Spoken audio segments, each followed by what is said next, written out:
Welcome back to the Predictable Revenue Podcast. I'm your host, Collin Stewart, and today I'm joined by George and Adem. They are co-founders at CRO School, and we're going to talk about some fun things diving into the world of sales. Before we do that, founders, let's be real. Scaling a company is tough. You're juggling product, revenue, design, a million other decisions. But what if you had a proven framework and proven founders ready to help you navigate the chaos? That's where our founder coaching program comes in. Whether you're trying to find your first customers or fine-tuning your go-to-market strategy, we're here to help you build a business that scales, well, predictably. Welcome to the Predictable Revenue Podcast, where sales leaders teach you what's working for them so you can build it yourself.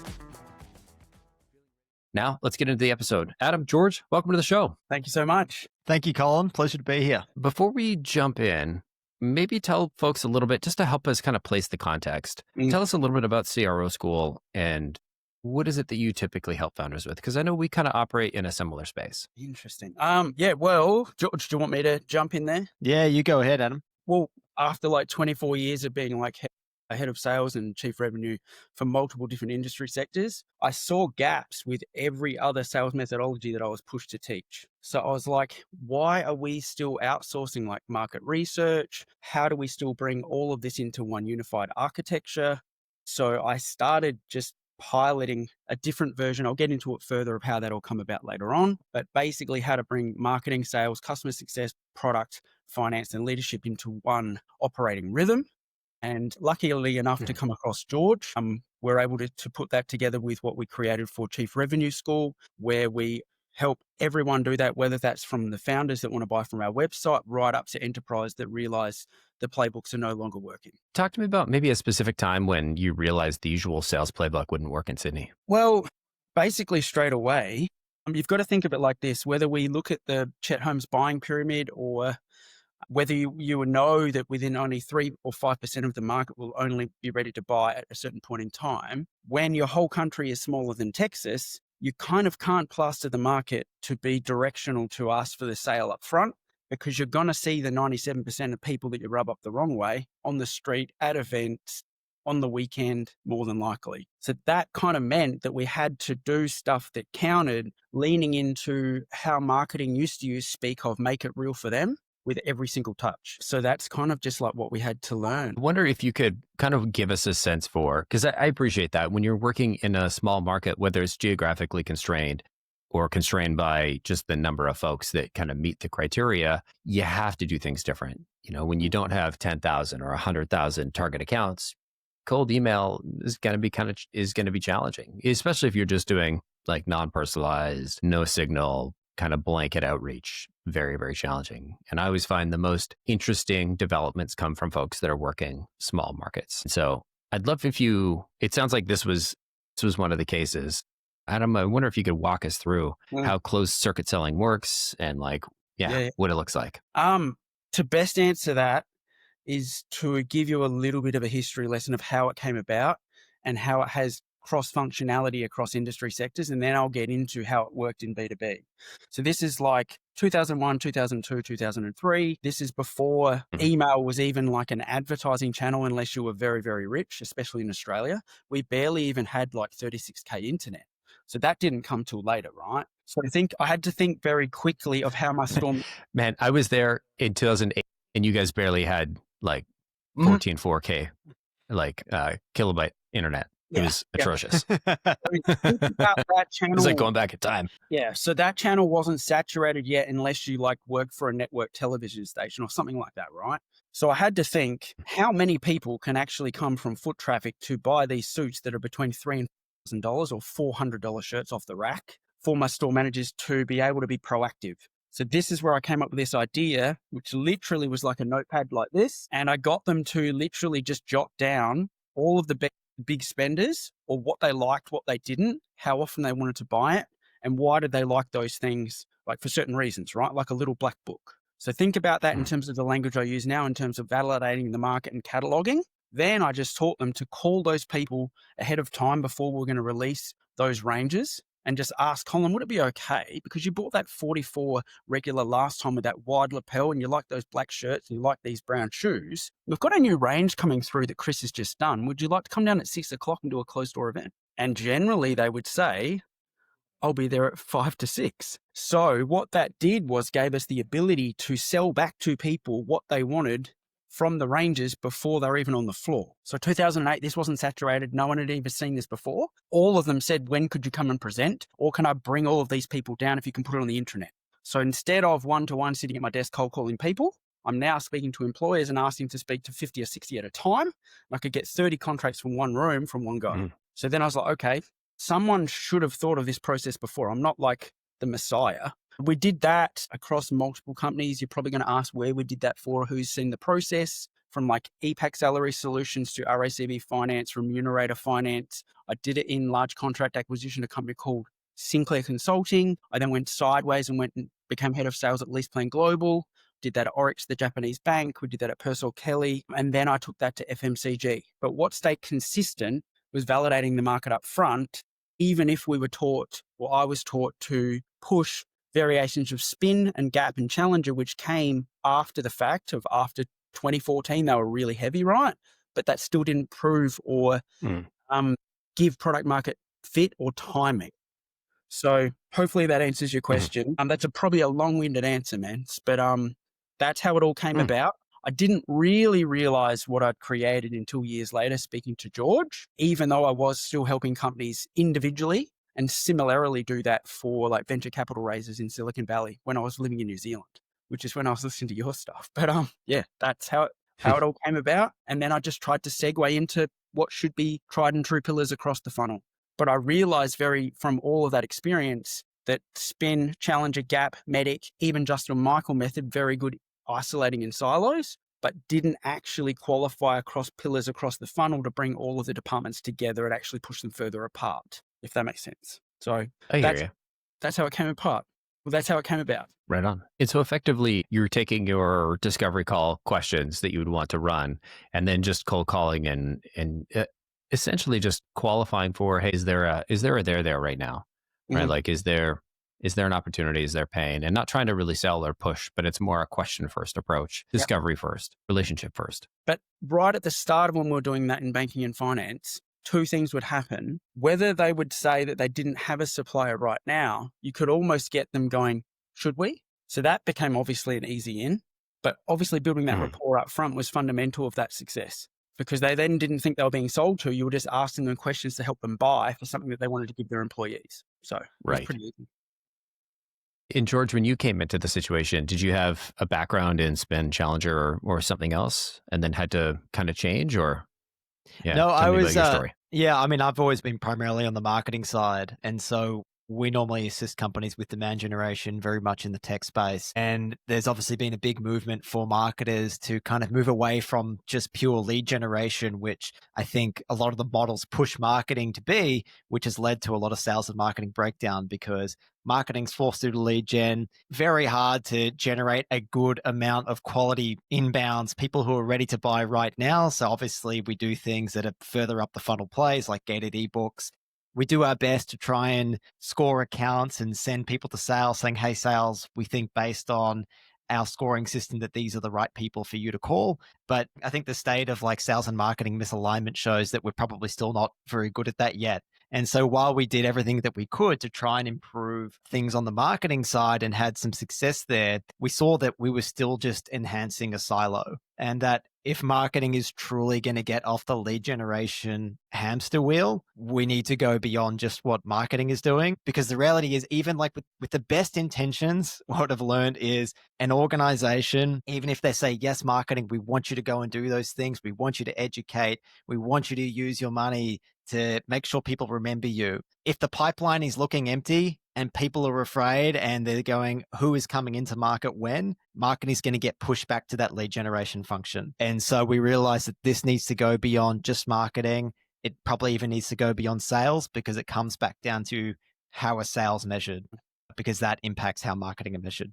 So when I came across Adem, to me, it explained a lot of things around why marketing is forced into this role. And what I love about Adem's method is, and Adem will be the first to say it, it's not new. It's not crazy magic fairy dust. It's like good old-fashioned fundamentals that existed beforehand and have probably just been forgotten in the last sort of 10, 15 years. I mean, I think one of the pieces was, especially if you look 10 years ago, like it was a particular book titled Predictable Revenue that said cold calling is dead, long live cold email. And the truth of it was cold calling wasn't dead, but if you were, and now again, the context here, this book was written in 2010, maybe 2009, between 2009 and 2010, about Aaron's experience at Salesforce in 2005. And at the time, you could send an email and get a 10, 20% reply rate. Mm-hmm. And so if you could send a single email and get a 20% reply rate, like you're foolish if you're making any cold calls because it's extremely efficient to do it over email. And so that was the kind of eye-catching way of saying cold calling is dead, or that's the reason behind it. Fast forward to 2025, that is no longer the case. And so we're going back to the fundamentals because these channels that used to be hyper efficient don't work as well as they used to because people found out, hey, 20% reply rate's amazing. And then all of us dirty sales folks piled on and made it worse and ruined it for everyone and ruined email along the way. You're welcome, world. But now we're going back to, I think it's put us in the mindset of this generation of folks that are used to things coming easily and we've forgotten about the fundamentals. I was lucky enough that I was lucky enough that my first sales job, sales training, was somebody plopping the BC Book of Businesses down on front of my desk next to the phone and say, good luck. Yep. And literally it was not the yellow pages. It was like a version they paid for. So thank God for that because it had the business owner's name. But that was it. My CRM was like crossing lines off of like, yeah, I've called this page. I've called this page. I had like a method for like circling the person who I got to connect with. And then I would like write it down and put it into a sheet to email my boss, or I'd like circle a funny name that I found in the phone book and take a picture, send it to my friends. I still got a few of those in my phone. They are very, very immature and I won't bring them up now, but I can imagine you might be able to guess what a 19-year-old version of myself might find hilarious. So yeah. But I think folks that didn't grow up with that, abuse of having to just call from a phone book, don't appreciate everything that goes into a modern go-to-market. And I think what we've seen in the last couple of years is modern go-to-market has changed dramatically from this thing that is this huge, massive process, and you exist as like, an individual plugged into the matrix. Now we're kind of going back out into the wild. We kind of broke that system that doesn't work very well anymore. And so you've got to go out and be a real sales human and actually talk to people and actually engage. And I think one of the things I'm seeing work the best lately is this relationship first approach where you're not just reaching out and saying, hey, can I sell you some shit? You're like, hey, let's establish a relationship. Let's see if there's anything that you're struggling with. Let's ask some questions. And that's pretty much like everything that we were taught we weren't allowed to do, right? But we would know that would work. So the first times that I actually did this at LeasePlan, I identified that, this is a funny story, that why all of our RFPs and RFQs were just basically being ignored, even though we were the biggest company with the best price in the world. So I went and read the bids, reversed them into sales copy, created that into a cartoon and got my business development people to send it to people and say, could we show you what we found? And then just literally just waited for them to watch it. And we'd watch them on hidden links and then just call them back and ask them what they thought. But yeah, it's super interesting. Yeah. I mean, I love this flips it on its head. It's using cold calls as research, not as like, I'm going to fastball, try and sell you on the call. Yeah. And what we found is that will lower, obviously, the barrier to entry. It builds rapport up front because even if it's not now, it's when. And even if it's not now, we can't. It might be, George and Adam, you're not there yet because you're not a big enough player, but here's where you need to be for us to get there. And then you've actually, I think this is, I think this is one of the areas where we're in violent agreement. Like, I think one of the worst things that came out of the sales development heyday was the fact that so many people didn't want to take a meeting or work an opportunity unless there was a project in the next 30, 60, 90 days. And to me, I don't have such a thing as close lost in my CRM. I delete it. There is either close lost nurture, meaning I'm going to work them and there's going to be a next action and a next action date, or close lost FOAD, which stands loosely for leave me alone and perish. I'll let you kind of figure out what the acronym actually stands for. Love it. And so I think it's the same idea. It's, you are using your sales motion to interface with the market and then capture information that can be used to figure out like what's the right timing. And I think it's the philosophy first of understanding that not everybody is going to buy and recognizing that. And I think that is the most powerful mindset shift part of this that I think regardless of the framework you want to build around it or how you want to execute it, that is the thing that if you don't understand that, then all of this goes out the window. Maybe help for the folks that are listening to me going, what the hell is he talking about? Can you maybe help me put a sharper point on this? I can run through the exact pillars that how we do it. So we would Yeah. start closed circuit selling. Pillar 1 is obviously catalog the market. Now, what you'll find is George actually was a revolutionary in some of this process that helped us build a market-based report. Some of the people that will never answer the phone now will answer a direct type of LinkedIn message, whether that's video or whether that's just a beautifully crafted message, where we're able to actually reach those people where they want to be communicated with. The second component of that is obviously searching for segmentation on timing signals, 3, 6, 9 months versus product road mapping, 12 to 24. And then we take that information through templating across your departments and cut everyone in from marketing, sales, customer success, product, finance, and leadership. So they're all looking at market validation as the measure and how many of those are going to go to contract and when and why.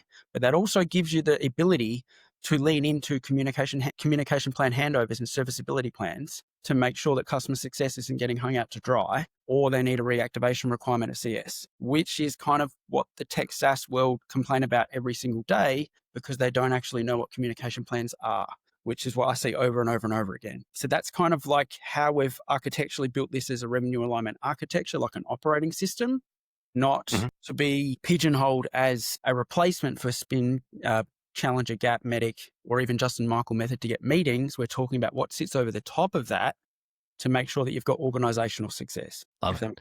And so it's the market validation up front, segmenting the market by timing, and then kind of building the whole system around that. Yeah. Yeah, making sure that there's the proper flow of information from the front line that sales is so good at getting back to marketing, so marketing can allocate their resources and work as closely with sales as possible. And then, of course, making sure everything's handed over properly to customer success too, because expectations are aligned like well up front, much earlier on in the conversation. And George, I've heard you say demand gen often gets reduced to dashboards.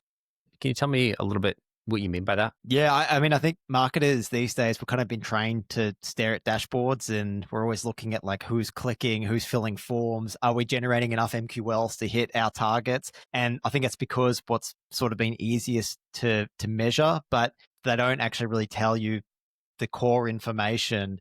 You might say, okay, great, pipeline's up, but meanwhile, you're hearing from sales that these leads are terrible.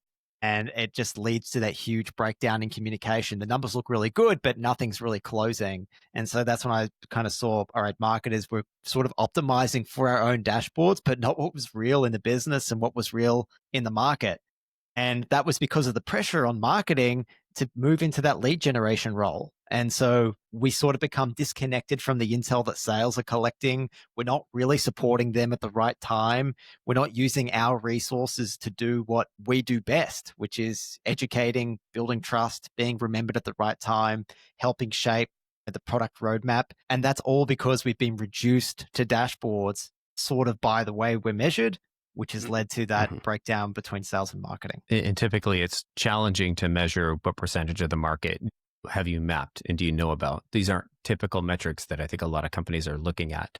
But when you look at this comment through the lens of it is a signal first, it is a qualifying first, it is a relationship first, then we're looking at this as like a market development as opposed to sales development where you're trying to go and sell some shit. Totally. And that for those in their reporting might start to relieve some of that pressure because I think a lot of the anxiety around forecasting is, well, what's going to land and when? But if you have people who are validating the market up front and get all that information around timing, then you have a much better idea as to when are things actually on the table? Who do we have permission to circle back to and get something in front of, which I think relieves some of that burden from marketing to let us do our best work. It does feel like a much more holistic approach where, folks are focusing on understanding where the market's at and what are the actual drivers within that market. I'm curious what happens when you kind of get this alignment between marketing and sales. I'll let you take this, Adam. Oh, I was going to say, well, we just solve sales and marketing alignment. We need less and less enablement platforms. No. In a real sense, it obviously unshackles George's team or marketing as a whole to be very selective with what they work on and when, and enables them to be commercially viable. So what you're going to see is you're going to need less, whatever you want to call them, sales development, market development, business development people, but also probably less marketers to service what's real, not versus what needs to be real to feed the wheel, to feed the measurement of meetings booked up and down. So if we can remember back to 2008 and before, especially in APAC, we used to measure market validations as measure. So how many accounts have you cataloged? Who are the decision makers? Who are they using right now? Like, we're not saying anything that shouldn't be market obvious. It's just become so disjointed, obviously, by, as you said earlier, people wanting more from doing less in terms of actions, how you could email companies and get a pretty good response, or you could just call and say, would it be okay to get 10 minutes on your calendar, and they'd do it, right? But the downstream repercussions of that model over time was the explosion of each of the other sales methodologies to qualify after the fact. But the wheel of the volume of sheer MQLs to qualified meetings meant that someone actually had to service that. So the amount of people you needed to service that wheel obviously got bigger and bigger and bigger, and then it became economically unviable as a model. So that's what we're seeing now. Maybe to help contextualize it further, Colin, in like a real example. So an organization that Adam and I were working with, their revenue leader finally went and did the cataloging process. And he came back to us and said, oh my God, we just realized that we've been spending at least 10 grand chasing an account who we finally cataloged. And we realized that while on paper, they sort of looked like they would fit in our ICP, when we did that cataloging process, we realized we were never going to be a great fit for them. And even if we convinced them to switch over to us, there's a good chance they likely would have churned, because the number one feature that they use from our competitor is not on our product roadmap and will never be because of XYZ reason. And so they saw straight away, okay, like, why are we spending our resources on these, like, chasing these companies who are never, ever going to buy from us? Marketing can't really get that intel. That has to come from sales, validating the market as early as possible on a one-to-one basis. We've come up with some interesting ways as well for marketing to come into the fold and help catalog on a one-to-few basis as well. But you can see then, like, how that makes marketing, at least in its sales enablement resources, sort of a lot more efficient as well. And even if that account was a good fit for them, if their contract was fixed and not due to renew for 3 years' time, why are we spending so many resources chasing them right now when we have permission to circle back to them at a better time, when we could start dedicating those resources to them at a more realistic window to build that trust in time for their renewal date? I'm curious if you could help me understand what the actual cataloging process would have looked like at that company. Because, it's one thing to say, hey, great, I wish we didn't spend 10 grand, but obviously you got to spend some time and effort to catalog them and figure that out. So I'm curious, from your methodology, what does that process look like? Yeah. Well, we basically just taught them, as we do for our overarching version within our program, to just ask them questions around, we know that you've got a supplier right now, but is it okay to ask you some questions about what you like about it? That then will uncover, is there anything that you don't like, Colin? Is there anything that you wish you could change? Oh, so would you be in a fixed term contract then? Okay. So would there ever be an instance where you'd want to audit what else is out there versus what you're currently getting? Would it be totally crazy if I call you back within 3 to 6 weeks just to see if anything else has changed? Would it be okay for you to send you my contact details just in case you want to see what else is out there before I get back to you? Real simple stuff that seems to be completely washed out of sales development, obviously since the explosion around 2015, right? That should be a pretty basic call for any business development manager anywhere in the world, right? But they don't know how to do it and they won't do it and they think that it's magical.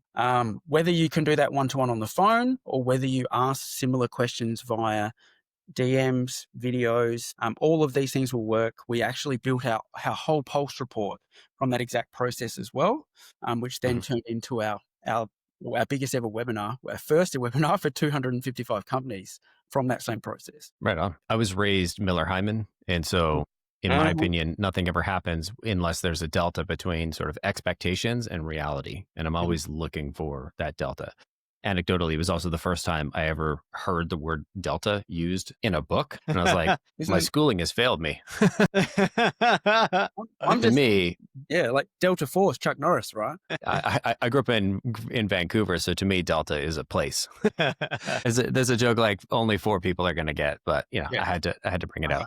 I'm curious if we look forward, because I mean, obviously, what's old is new again. History doesn't repeat itself, but it does rhyme. I'm curious about your take on what Outbound looks like today and how it's going to evolve over the next few years. Well, obviously, we're putting all our eggs in this basket. But I do believe the connectivity of where those conversations will take place will depend on the person and audience. So obviously we've got people a lot younger than us, including George, who's very much younger than me. But that was a joke. That was a joke because he always says I'm really old. But whether that's going to be like a TikTok generation of people stitching other people's videos, or whether that's going to be a Snapchat generation of those video weird replies. I did some of my biggest catalogs from an Instagram story one time. So it's really about where those conversations can be had and obviously validating those channels. But I do believe this approach of obviously validating the market up front gives you a much better chance of speaking to a wider portion of the market. King Kong, like Sabri Subri, talks about this with his agency, but we're just the ones that are giving the architecture on how to do it. So if we're moving more towards a catalog the market approach, what should companies measure instead of just meetings on the board? How many of those accounts have been validated? And what buying signals they have in terms of timing. So you can wind back to my early days with Mark Revel and EPAC, or even when we became RACV. You'll laugh at this, Colin. We used to do that like initially on fax paper with big markers and then put them into manila folders. And I would write company name and how many months on the inseam and then take it over to marketing and put it in their deal rack. And they'd bring it back to me after they'd done something and go, look here in XYZ folder, because we didn't have enablement back then, right? Yeah, that's what we did. A previous podcast guest and I, Lars Nilsson, we were talking about, what product market fit felt like in the early days. His comment was something along the lines of struggling to keep enough paper in the fax machine. It's like, okay, yeah, I get that. It's really interesting, this shift from meetings on calendars to things that we are learning. I'm curious, if I were to shadow one of your clients, what would be the biggest change that you'd be seeing? I would see them do differently from like before and after. Just being able to facilitate that instead of having the pressure of how many dials to how many meetings, and then being able to obviously work in with marketing and have a far better alignment to facilitate. Love that. The impact that you're seeing of this methodology, this framework on organizations. I really appreciate you guys coming on and sharing. And I will fight the urge to put both your videos upside down when I release this on YouTube. I'm more mature than that, but I'm really hoping our video editors aren't. If people want to learn more about CRO School, about the methodology, about this sort of relationship, this learning, discovery first approach, what's the best place for them to go? Yeah, I think if you just follow either myself or Adem Manderovic on LinkedIn. Otherwise, go to the b2bplaybook.com/CRO school, or Google CRO school will be one of the first 2 links there. And we actually have a 5-part mini series, which starts to get people through our framework. It was really when I convinced Adem, let's start to ungate some of this and start sharing this knowledge. And he was very afraid of people taking it. We turned it to a 5-part mini series for people to start diving deep into. So look, Adem, people might steal it from here. Now we're on the Predictable Revenue podcast, but I think the more people that are on board with this methodology, the better it is for everyone. We can get 100%.